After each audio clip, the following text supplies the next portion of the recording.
میں اردو میں ایسا شاعر نہیں دیکھا جیسے ہمیں اللہ نے اقبال دیا۔ وہ ہماری نسل کو پتہ ہی نہیں اقبال ہے کون۔ دی اذان کبھی یورپ کے کلیساؤں، کبھی افریقہ کے تپتے ہوئے صحراؤں میں، دشت تو دشت ہیں صحرا بھی نہ چھوڑے ہم نے، بحر ظلمات میں دوڑا دیے گھوڑے ہم نے۔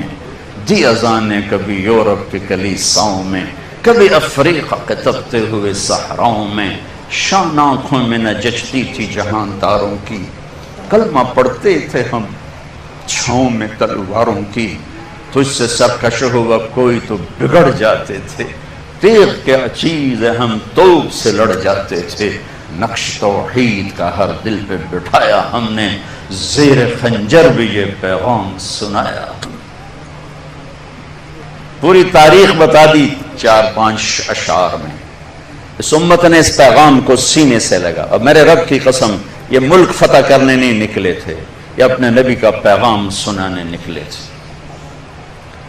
اور 100 سال کے اندر یہ پیغام 92 ہجری میں میرا ضلع ملتان ہے، ملتان میں محمد بن قاسم داخل ہو چکے تھے، اور ادھر کاشغر تک قتیبہ بن مسلم باہلی پہنچ چکے تھے، اور ادھر جنوبی فرانس تک عبد الرحمن الغافقی پہنچ چکے تھے، سینیگال چاڈ تک کے حدود اور باؤنڈریز پر صحابہ کے لشکر پہنچ چکے تھے، استنبول کے دروازوں پر ابو ایوب انصاری دستک دے رہے تھے، اور اس طرح یہ آفاق میں گھومے کہ ان کو لوٹ کے آنا بھی بہتوں کو نصیب نہ ہوا۔ ابو زمع بلوی تونس کیروان میں قبر میں گیا ہوں۔ ابو زمع بلوی کون ہے؟ صلح حدیبیہ میں جب آپ نے سر کے بال منڈائے تو آپ کی حجامت کرنے والے ابو زمع بلوی تھے، تو کچھ بال آپ نے ان سے لے لیے تھے ابو زمع نے۔ جہاں آپ کی قبر مبارک ہے ساتھ ہی بال بھی وہیں دفن ہیں، بال بھی وہیں دفن۔ میں نے کہا تو میرے ساتھ ہی دفن کرنا، وہیں بال بھی دفن۔ خیر، ابو لبابہ انصاری تیونس میں ہے، رویفہ انصاری لیبیا میں ہے، عبد الرحمن بن عباس شمالی افریقہ میں ہے، کثیر بن عباس شمالی افریقہ میں ہے، عقبہ بن نافع الجزائر میں ہے، عبد الرحمن الغافقی جنوبی فرانس میں ہے، اسد بن فرات یہ سسلی صقلیہ میں ہے، قسم بن عباس سمرقند میں ہے، عبد الرحمن بن سمرہ خراسان میں ہے، سجستان یہ افغانستان کا پرانا نام ہے سجستان، اور اس میں پورا بلوچستان بھی شامل تھا، خزدار کلات یہ سب سجستان کا حصہ تھا۔ عبد الرحمن بن سمرہ سجستان میں قبر بنی ہے۔ فضل بن عباس ملک شام، ابو دردہ ملک شام، سلمان فارسی عراق، عقبہ بن عامر الجہنی مصر، عمرو بن عاص مصر۔ یوں قبریں پھیلتی چلی گئیں اور دین زندہ ہوتا چلا۔ خالد بن ولید حمص، بلال دمشق، ابو دردہ دمشق، معاذ بن جبل اردن، عبد الرحمن معاذ اردن، ابو عبیدہ بن جراح اردن، عبادہ بن صامت اردن، زرار بن ازور اردن۔ ایک لائن ہے 25,000 سوئے ہوئے ہیں، چند قبریں ہیں باقی زمین کے اندر سوئے ہوئے ہیں، گردش ایام نے ان کے نشان مٹائے پر اللہ کے علم سے تو نہیں مٹ سکتے۔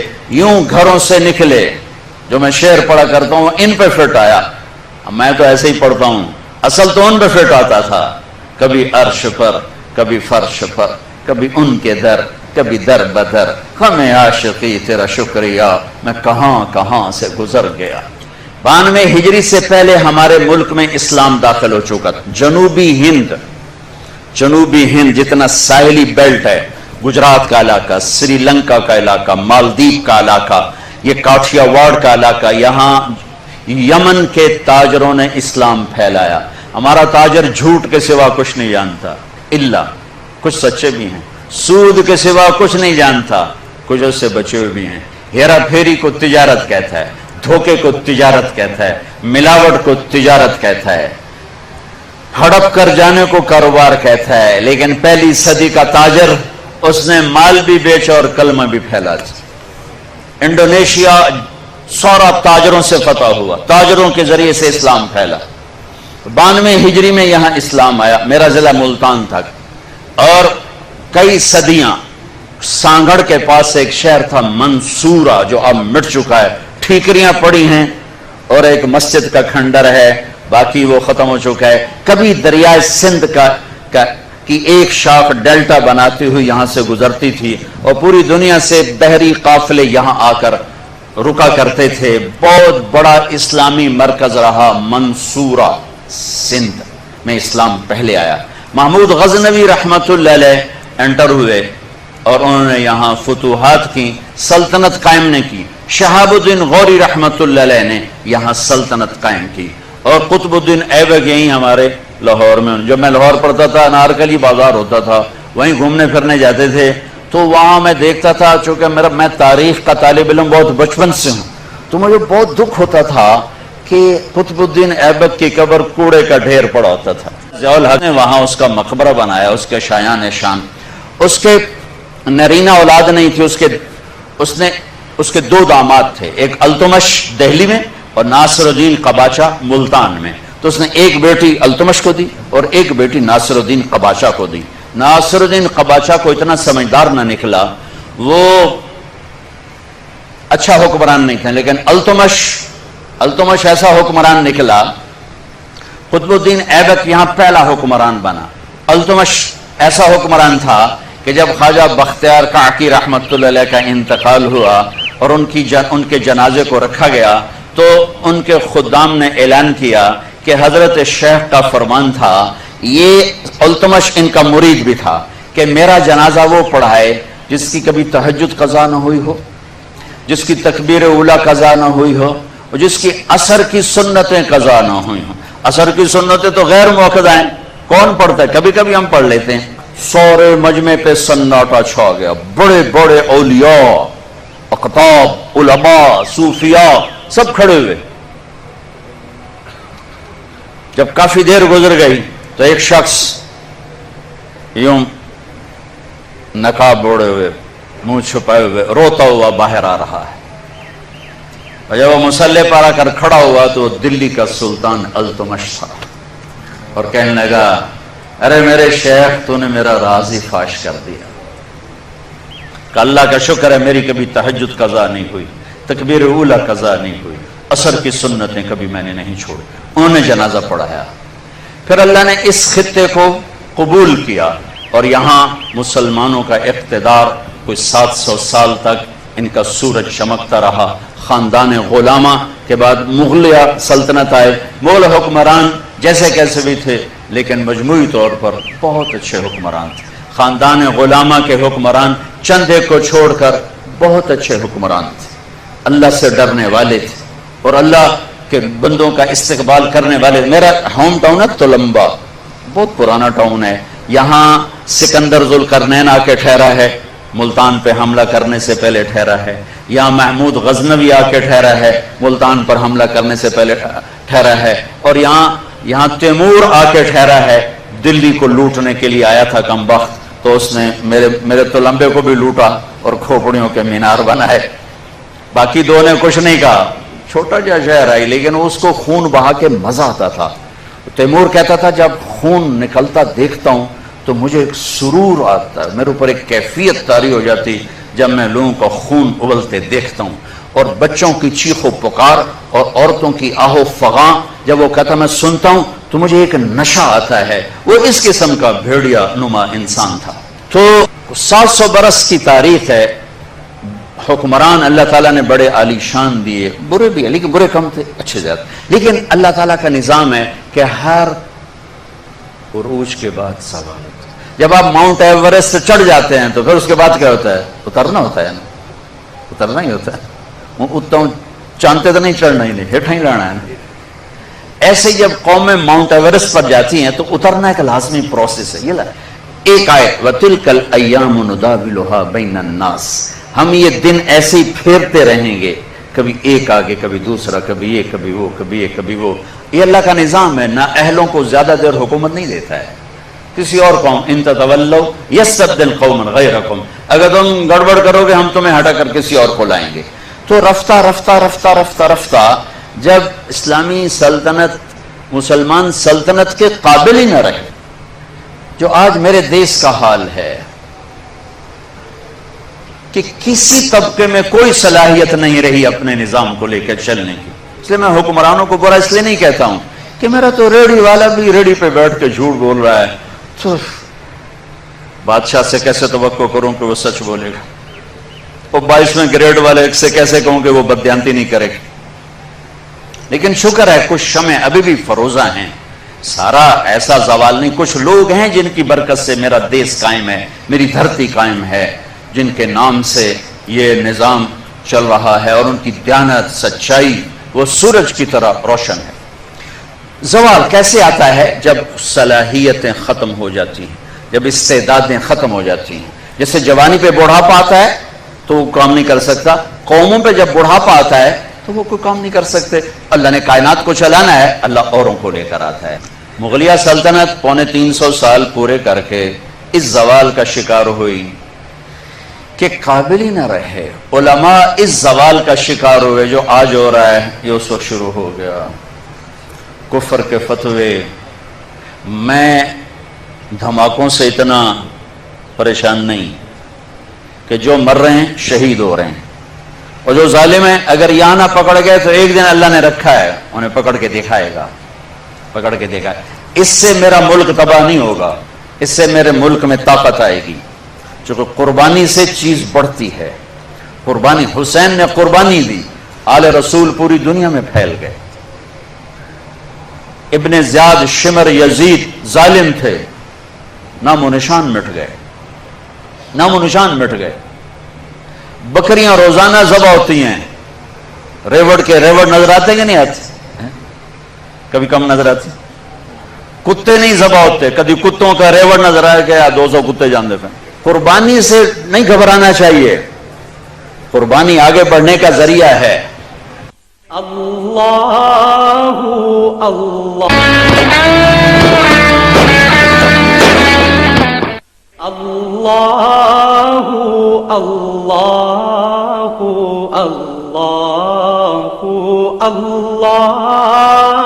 جو چیز مجھے رلاتی بھی ہے، تڑپاتی بھی ہے، پھر میں فریاد بن کے بولتا ہوں، مجھے پتا ہے میں یہ آگ نہیں بجھا سکوں گا، یہ میرا اللہ ہی بجھائے گا، کیونکہ اس فرقہ واریت، فرقہ واریت، فرقہ واریت منبر رسول محبت کے لیے ہے، فرقہ واریت کے لیے نہیں ہے۔ لیکن ہمارا خطیب آتا ہے، ایسی تقریر کرتا ہے کہ لوگوں کے دلوں میں آگ لگا دیتا ہے، اور ایک کو دوسرے سے متنفر کر کے نکل جاتا ہے۔ وہ اپنے پیسے کھڑے کرتا ہے اور لوگوں کے دلوں میں آگ بھر کے چلا جاتا ہے۔ یہ میرے دیش کا سب سے بڑا روگ ہے، اور سب سے بڑی معاملات میں سود سب سے بڑا روگ ہے، دین میں فرقہ واریت سب سے بڑا روگ ہے، اور معاشرت میں بد اخلاقی سب سے بڑا روگ ہے۔ یہ وہ سوراخ ہیں جہاں سے پانی گیا تو کشتی ڈوب جائے گی، اگر یہ سوراخ بند نہ کیے گئے تو سفینے ڈوبتے ہیں۔ ملاحوں کو کیا گلہ دینا جب مسافری کدالیں لے کر اور ہتھوڑے لے کر اور آریاں لے کر تختوں کو کاٹ رہے ہیں اور اس میں برموں سے سوراخ کر رہے ہیں، تو میں ملاح کو کیا گلہ دوں، میں ہوا کو کیا برا کہوں، میں طوفانوں کا کیا گلہ کروں؟ تو ادھر ادھر کی نہ بات کر، یہ بتا کہ قافلہ کیوں لوٹا، مجھے راہزنوں سے گلہ نہیں، تیری راہبری کا سوال ہے۔ تو ایک کفر کی منڈی لگ گئی اور حکمران صلاحیتیں ختم کر بیٹھے، تو اللہ تعالیٰ نے ایک قوم کو 7 سمندر پار بھیجا۔ جہانگیر کے سر میں درد تھا، اس وقت یہ مدراس سے انگریز اپنی کالونیاں بنا چکے، اس کو ٹھیک نہیں ہوتا تھا، تو ایک انگریز ڈاکٹر نے اس کو، ایلوپیتھی تو فوری اثر کرتی، اس گولی وہ ٹھیک ہو گئی، ایک دم ٹھیک ہو۔ کہا کیا مانگتے ہو، کیا مانگتے ہو؟ کہا جی مجھے ہمیں تجارت کی اجازت دیجیے۔ تو نے اجازت دے دی۔ تو اس کے ایک وزیر نے کہا، بادشاہ سلامت مجھے یہ مکار نظر آتے ہیں، ان کو اجازت نہ دیں، یہ کل کو خطرہ بن سکتے ہیں. لیکن اس وقت مغلیہ سلطنت ایسے چھائی ہوئی، کوئی نہ کیڑی اوقات، کیا پدی کا شوربہ، یہ کیا کر لیں. لیکن وہ وزیر کوئی بڑا ہی سیانا تھا جو آگے دیکھ رہا تھا. تو محمد شاہ رنگیلا 22 سال حکومت کر کے شراب عورتوں میں ڈوب کے زندگی گزار کے مر گیا. 22 برس کی حکمرانی کوئی چھوٹی حکمرانی نہیں ہوتی. اس میں نادر شاہ درانی کا، تیمور نے لوٹا تغلقوں کے دور میں، اور نادر شاہ درانی نے حملہ کیا محمد شاہ رنگیلی کے دور میں. اور کوہنور، آپ نام سنا؟ کوہنور میں نے دیکھا ہے 2-3 دفعہ انگلینڈ میں، ملکہ وکٹوریا کے تاج میں ہے، لیکن اب اس کی وہ شان نہیں ہے. اس کو انہوں نے 3 حصوں میں 3 ٹکڑوں میں کر دیا، 3 ٹکڑے بنا دیے. تو وہ ایک سلیم میں ہے اور 3 ایسے پٹی میں رکھے ہوئے ہیں، لہذا اس کا وہ نام اب اس پہ نہیں لگ سکتا. علاؤالدین خلجی ایک بہت نیک حکمران گزرا ہے، خلجی خاندان کا، 35 برس حکومت کی. اس نے دکن کا ایک شہر تھا دیوگری، اس پہ کیا حملہ. جب خزانے کا دروازہ کھولا تو اس میں ایک ہیرا پڑا ہوا تھا. وہ ہیرا اتنا بڑا تھا کہ علاؤالدین خلجی کے منہ سے نکلا، کوہ نور، یہ تو نور کا پہاڑ ہے، کوہ نور، یہ تو نور کا پہاڑ ہے. وہاں سے وہ اس کا نام پڑ گیا کوہ نور. تو جب بیچ میں تاریخ بھی سنا رہا ہوں اور کچھ اپنے ملک کے بعد سنانا چاہتا ہوں، پتہ نہیں میں پورا کر سکوں نہ کر سکوں. جو کچھ یادداشت میں ہے، کوئی پڑھ کے نہیں ہے، جو کچھ یادداشت میں ہے وہ آپ سے شیئر کر رہا ہوں. وہ نادر شاہ نے کہا وہ کو نور کدھر ہے؟ تو پتہ نہیں، سارا خزانہ دیکھ لیا، نہیں ملا. پھر اس نے محمد شاہ رنگیلے کے آدمی کو پیسے لگائے، کہا جی وہ اس کے پگڑی میں چھپا ہوا ہے، یہاں رکھتا ہے. تو اس نے ضیافت کی، کہنے لگا کہ محمد شاہ اب تو ہم بھائی بن چکے ہیں. 3 دن قتل عام کیا کمبخت نے دلی میں، اب تو ہم بھائی بن چکے ہیں. تو ہم نا دستار اپنی تبدیل کریں، تو میرا بھائی میں تیرا بھائی. اپنی پگڑی اتار، اس کی پگڑی اتار کے اپنے سر پہ رکھ لی، اس کی اتار کے اس کے بس سر پہ رکھ لی. وہ بیچارہ نہ کہنے کا نہ سننے کا، محکوم بیچارے کی کیا طاقت ہوتی بھی، ہو گیا کو نور.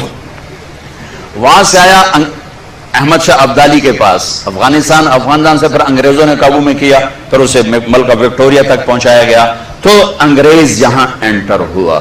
کب انٹر ہوا؟ جب ہم زوال کا شکار تھے. اب آپ حیران ہوں گے، جب صرف 2 لاکھ کے ساتھ، کبھی 2 لاکھ سے زیادہ گورا اس ملک میں نہیں رہا، اور 20 کروڑ انسانوں پر حکومت کی. کس لیے کی؟ کہ وہ آپس میں لڑ کے مر رہے تھے، آپس میں لڑ کے فنا ہو رہے تھے، اور اجتماعی سوچ ختم ہو گئی تھی، اجتماعیت ختم ہو گئی تھی. تو 1757 میں سراج الدولہ کو شکست ہوئی، اور وہ اس کا حقدار تھا کہ اسے شکست ہوتی. سازش میں چھوٹا سا بہانہ ہے، سازش ہوئی، میر جعفر مل گیا، لیکن میر جعفر کا ملنا شکست کا سبب نہیں ہے، سبب نااہلی ہے. سراج الدولہ دن کے 12 بجے اٹھتا تھا، پورے بنگال کا بادشاہ، اور اس کے مقابلے میں لارڈ کلائیو اس کی کلرک کی حیثیت تھی. وہ کم وقت دن چڑھنے سے پہلے گھوڑے پہ سوار ہوتا تھا اور دن چھپنے کے بعد گھوڑے سے اترتا تھا. وہ سارا دن گھوڑے کی پشت پر، اور وہ سارا دن رات کنیزوں کے درمیان، لونڈیوں کے اندر سراج الدولہ، اور دن میں سوئے ہوئے. نواب صاحب 12 بجے اٹھیں گے تو شکست تو پھر مقدر ہے. میدان ان کے ہاتھ میں ہوتا ہے جو میدان میں کھڑے ہوتے ہیں. راگ و رنگ، ناچ گانا، موسیقی، یہ زوال کی نشانیاں ہیں. جو قومیں تباہ ہوتی ہیں وہ سارنگی کی سر پہ تباہ ہوتی ہیں.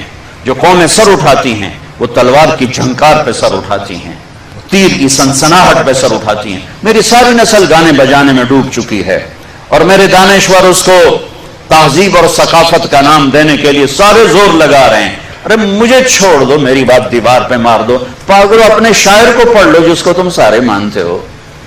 تجھ کو بتاتا ہوں کہ تقدیر امم کیا ہے، شمشیر و ثنا اول طاؤس و رباب آخر.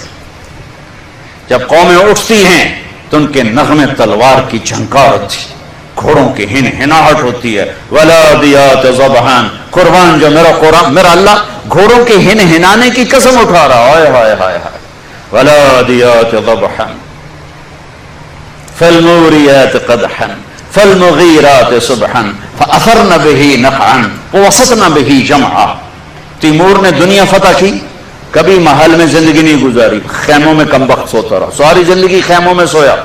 چنگیز خان دنیا کا سب سے بڑا فاتح ہے، ساری زندگی خیمے میں سویا، کبھی محل میں نہیں سویا۔